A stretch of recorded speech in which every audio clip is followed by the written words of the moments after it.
Ini barang-barang saya, kenapa kalian lempar keluar? Hah?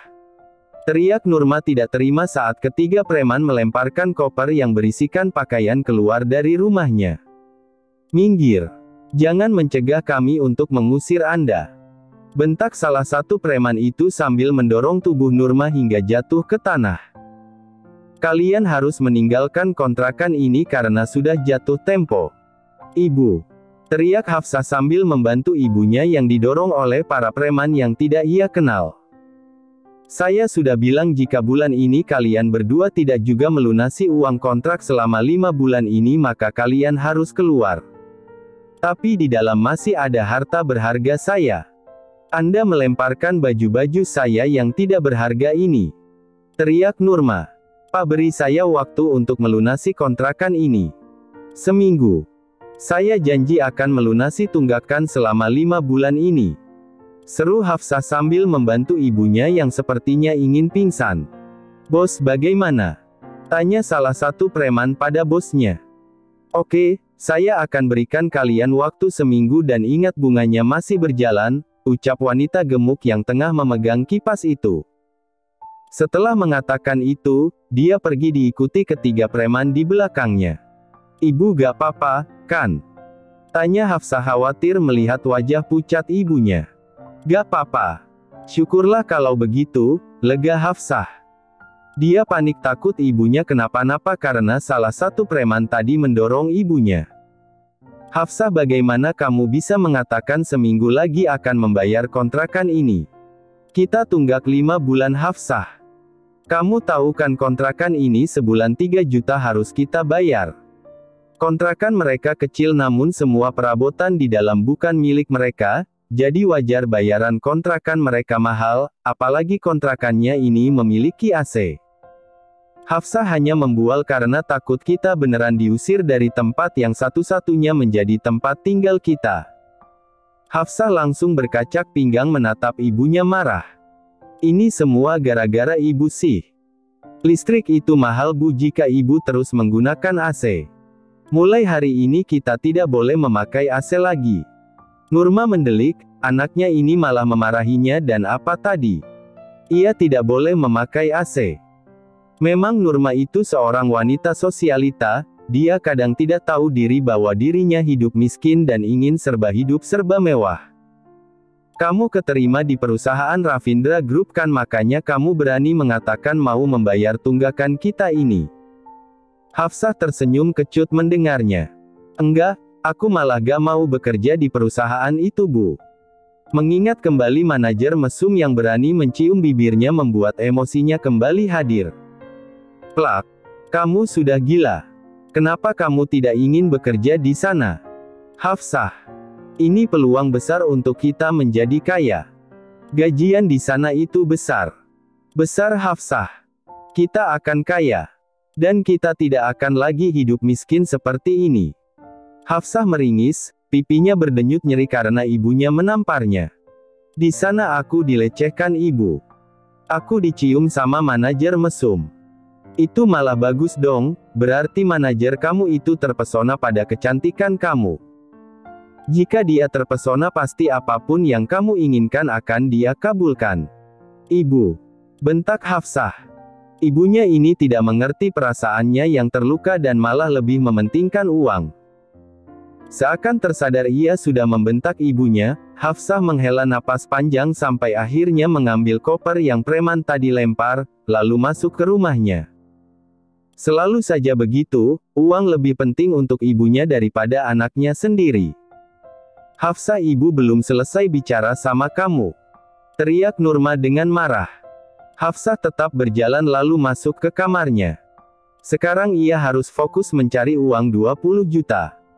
Kontrakan ini sebulan 3 juta dan ia sudah tunggak 5 bulan belum lagi bunganya yang sangat besar dan totalnya 20 juta. Gila memang kontrakan ini begitu mahal, ini karena ibunya hidup di kontrakan ini dengan sangat nyaman dan semua fasilitas terpenuhi. Sebaiknya aku harus pergi mencari pekerjaan yang seminggu ini bisa menghasilkan banyak uang. Hafsah bangkit dari atas ranjang lalu keluar dari kamarnya. Dia mengabaikan teriakan ibunya yang sepertinya masih marah padanya.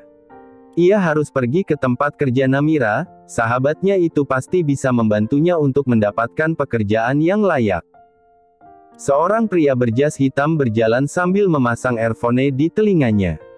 Dia tengah fokus mengobrol dengan sekretarisnya untuk meminta bantuan karena mobilnya mogok di sisi jalan. Sedangkan kedua anak laki-laki dan anak perempuan yang berumur 4 tahun itu, dia biarkan. Mereka bertiga berada di sisi jalan karena mobilnya mogok entah kenapa. Bang El, kenapa abang gak makan snacknya? Kalau abang dah sudah Bill Hazlil aja yang makan. Seketika anak laki-laki yang memakai pakaian kodok berwarna biru itu menggeleng keras sambil menyembunyikan snack pemberian dari bundanya. Abang El pelit, teriak Hazril kesal. Azril menunduk lalu sesekali menatap takut adiknya. Dia takut dibentak seperti ini. Dan pada akhirnya dia menangis dalam diam hingga air matanya keluar di kedua mata bulat nan indah itu. Aduh Bang El, maaf Hazril kelepasan. Maaf, jangan nangis. Hazril menepuk punggung abangnya itu dengan panik. Bisa gawat jika ayahnya memarahinya nanti. Ada apa? Kenapa kalian berantem? Suara dingin dan berat itu membuat mereka berdua mendonggak. Sepertinya ayah mereka sudah selesai menelepon seseorang. Kenapa kamu menangis Azril? Tanya Arkana menatap dingin anaknya. Azril seketika menghapus air mata di pipi cubinya lalu menggeleng sambil menunduk.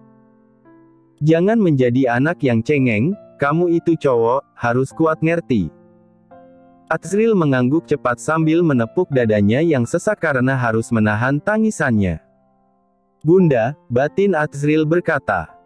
Jadilah seperti adikmu ini, dia tidak pernah cengeng sepertimu Azril. Suatu saat nanti kamu akan menjadi pewaris ayah. Iya El paham ayah, jangan memarahi El lagi El takut, batinnya kembali berkata. Setiap ayah ngomong itu tatap mata ayah bukan nunduk Azril. Azril seketika mendonggak hingga cairan bening yang tersisa di mata bulatnya turun membasahi pipinya. Arkana menghela napas kasar, dia menghapus air mata di pipi anaknya. Kamu lemah El. Azril terisak tanpa suara saat ayahnya mengatakan kalimat itu. Setelah pulang ayah akan kembali mengajarkan kamu bagaimana sikap seorang anak laki-laki yang kuat. Kedua tangan Azril bergetar di belakang punggungnya. Dia hanya bisa terisak tanpa suara dan air matanya pun tetap saja turun. Maaf Tuan, apakah saya terlambat? Tanya Farhan yang tiba-tiba datang membuat tatapan Arkana teralihkan. Hanya 1 menit saja kamu telat Farhan. Berarti gajianmu saya potong. Farhan mendesah lelah, dia mengangguk saja karena setiap perkataan bosnya ia tidak boleh protes. Saya sudah mengirimkan orang bengkel terdekat untuk cepat datang ke sini secepatnya. Arkana mengangguk sambil mengambil kunci mobil milik sekretarisnya itu. Kamu urus mobil saya. Saya harus pulang karena anak-anak saya perlu istirahat. Oma. Teriak Hazril berhambur memeluk seorang wanita parubaya yang nampak cantik walaupun usianya sudah menginjak kepala 6. Aduh cucuku. Bagaimana seru main di perusahaan ayah kamu? Seru Oma. Azril kemari sayang. Oma kangen sama cucu Oma yang satu ini. Azril menggelengkan kepalanya langsung pergi ke kamarnya mengabaikan omanya. Cek. Anak itu tidak sopan. Seru Arkana melepaskan dasi yang begitu mencekik lehernya. Kamu yang gak sopan Arkana. Pulang-pulang seharusnya kamu mengucapkan salam. Assalamualaikum Bunda. Bruh. Telat. Arkana meringis saat mendapatkan pukulan di kepalanya. Bundanya ini selalu saja memukulnya. Itu Azril menangis kamu apakan? Hah? Cak. Bunda sudah bilang untuk terbuka dengan anakmu itu tapi kamu selalu saja membuatnya menangis ketakutan. Arkana hanya diam lalu pergi dengan langkah lebarnya menaiki anak tangga. Lihat sayang ayahmu itu, Cak. Bisa-bisanya dia mengabaikan kamu dan abangmu selama ini. Ayah ndak jahat kok Oma. Walaupun ayah dingin tapi ayah baik, ujar Hazril. Baik dari mananya? Apakah selama ini ayah kamu pernah mengurusi kamu? Enggak kan? Sepertinya Oma harus mencari calon ibu untuk kamu dan abang kamu. Wanita parubaya itu bernama Putri. Dia hanya bisa berkata dengan perkataan yang tidak Hazril mengerti.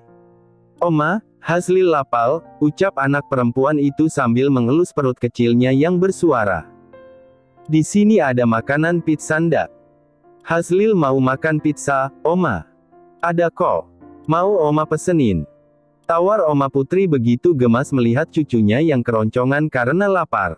Mau. Oma sudah pesan pizza untuk kamu, mungkin beberapa menit lagi pizzanya sampai ke sini.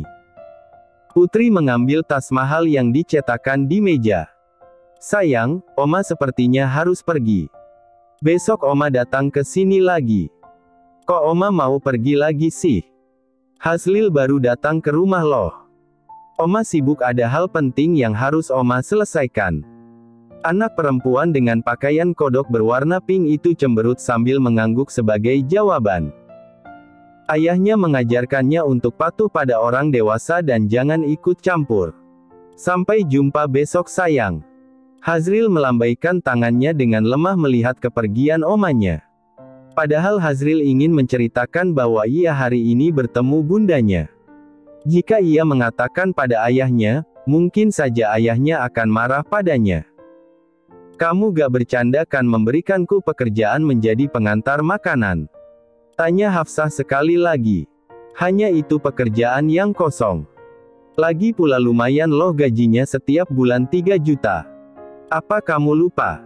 Aku seminggu ini butuh uang 20 juta. Jika bekerja mengantarkan makanan pasti tidak akan cukup untuk menutupi hutangku.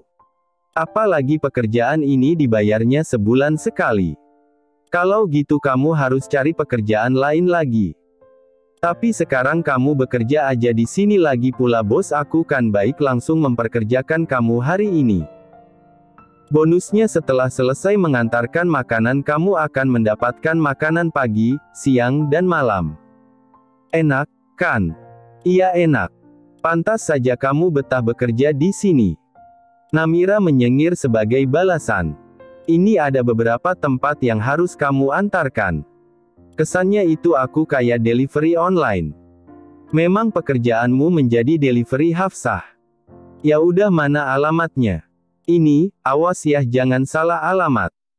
Semua pesanannya sudah ada di motor berwarna putih sama kuncinya sudah terpasang di sana. Hafsah mengangguk lalu berjalan keluar, namun sebelum itu Namira menarik tangannya. Ada apa lagi? Kamu sudah melihat pesan yang aku kirim ke ponselmu kan? Hafsah terdiam sejenak lalu menggelengkan kepalanya. Hari ini ia belum melihat ponselnya saking sibuk dengan masalah yang terjadi hari ini. Cek ponsel lo sekarang Hafsah. Gila sih lo, keren banget tadi pagi lo nolong anak presdir tahu gak? Hah? Hafsah hanya bisa melongo tidak mengerti. Cek ponsel lo cepat. Hafsah segera mengecek ponselnya. Pertama wajahnya terlihat biasa saja melihat foto yang sahabatnya itu kirimkan. Alisnya mengernyit sesaat melihat wajah dari pria yang Namira kirimkan. Ini kan Pak Manajer mesum itu. Teriaknya marah saat ingatannya kembali pada kejadian ciuman tadi pagi. Kamu ngomong apa sih Hafsah? Nih lihat, gue tadi gak sengaja nemu dompet pria yang lo tolong anaknya saat di jalan waktu itu.